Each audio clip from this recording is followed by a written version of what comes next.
Lawan Hotman Paris, Rasman Nasution sudah prediksi kasus Iklima Kim akan sulit. Rasman Nasution kini telah dilaporkan Hotman Paris ke polisi. Ia menyebut sudah prediksi kasus Iklima Kim akan melalui proses yang sulit. Hotman Paris akhirnya secara resmi melaporkan mantan asisten pribadinya Iklima Kim ke pihak yang berwajib. Tak cuma Iklima Kim, ia juga turut serta melaporkan pengacara mantan asisten pribadinya itu, yakni Rasman Nasution. Keputusan tersebut dibuat Hotman Paris lantaran dirinya sudah murka dengan sikap keduanya. Kabar tersebut disampaikan langsung oleh Kabag Penum Mabes Polri Kombes Pol Gatot Reply Handoko. Menurut penuturan Gatot Reply Handoko, Hotman Paris telah melaporkan Iklima Kim dan Rasman Nasution pada tanggal 10 Mei tahun 2022 lalu.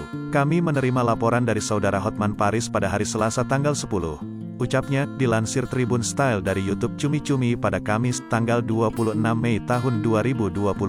Hotman Paris melaporkan akun Instagram keduanya terkait pencemaran nama baik. Laporannya terkait pencemaran nama baik, dan yang dilaporkan terkait dua akun, yaitu Rasman Nasution dan Iklima Kim, itu akun Instagram, jelas Gatot. Sementara itu, Rasman Nasution tak tinggal diam. Ia secara tegas membantah tudingan Hotman Paris yang menyebut dirinya sengaja menumpang tenar di tengah kasus Iklima Kim. Hotman ini mengira bahwa saya anak kemarin sore, pansos apa? Kapan aku pansos sama kau Hotman? Kata Rasman. Saya memang baru 6 tahun.